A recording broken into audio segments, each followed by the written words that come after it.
शादी की पहली रात उज़्मा को ऐसी हकीकत के बारे में पता चला जिसे सुनकर उसके सिर पर मानो आसमान गिर गया हो। दुल्हन के रूप में उज़्मा सजी संवरी बैठी थी और अपने पति के आने का इंतजार कर रही थी। उज़्मा का पति अंदर आया और उज़्मा का चेहरा झुका हुआ था। वह उज़्मा के पास आकर बैठ गया, लेकिन उसे न जाने क्यों किसी अनहोनी का एहसास हुआ।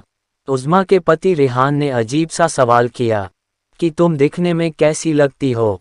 उज़्मा ने बड़ी हैरत से रेहान की तरफ देखा और कहा कि खुद ही देख लो। इस पर रेहान हंसने लगा। उज़्मा हैरात में पड़ गई कि यह हंस क्यों रहे हैं। फिर उज़्मा ने अपना घूंघट खुद उठाकर दिखा दिया तो रेहान उज़्मा की तरफ देख ही नहीं रहा था। जब उज़्मा ने रेहान से पूछा कि आप मुझसे नाराज हैं क्या? आप मुझे देख क्यों नहीं रहे हो? क्या आप मुझे पसंद नहीं करते हैं? क्या आप किसी और को पसंद करते हो? इस बात पर रेहान हंसने लगा। उज़्मा को बहुत अजीब सा महसूस हो रहा था।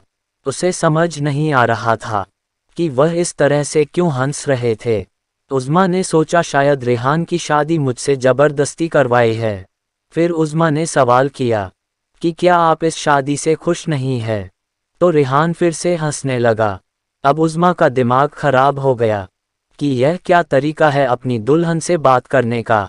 अगर मैं उन्हें पसंद नहीं थी तो बोल देते। उज़्मा का दिल तो जैसे किसी गहरी खाई में जा गिरा हो। उज़्मा तो यह सोच रही थी कि रेहान उसे एक बार देख ले तो वह अपनी पहली मोहब्बत को भूल जाएंगे, क्योंकि उज़्मा इतनी खूबसूरत थी कि जो भी उसे देखता बस खो जाता था। मगर उज़्मा का पति रेहान तो सामने देखे जा रहा था। उसने उज़्मा की तरफ एक निगाह उठाकर नहीं देखा।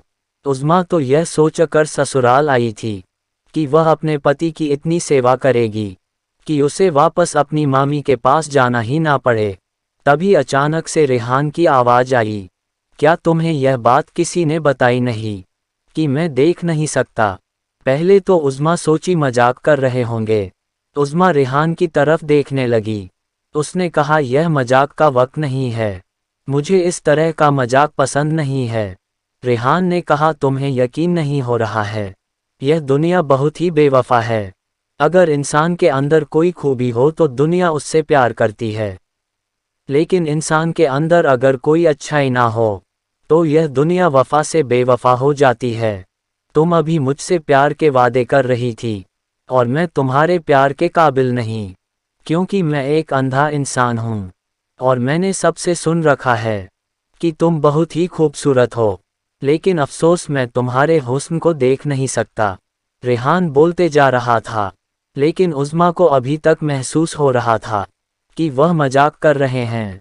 लेकिन फिर जो रेहान ने उज़्मा के साथ करा, उससे तो उसकी सांस ही फूलने लगी और दर्द की वजह से चिल्लाने लगी। इस कहानी का दूसरा पार्ट अगली वीडियो में आएगा। इस तरह की और कहानी सुनने के लिए हमारे चैनल विचारक कहानी को सब्सक्राइब करें। मिलते हैं अगली वीडियो में।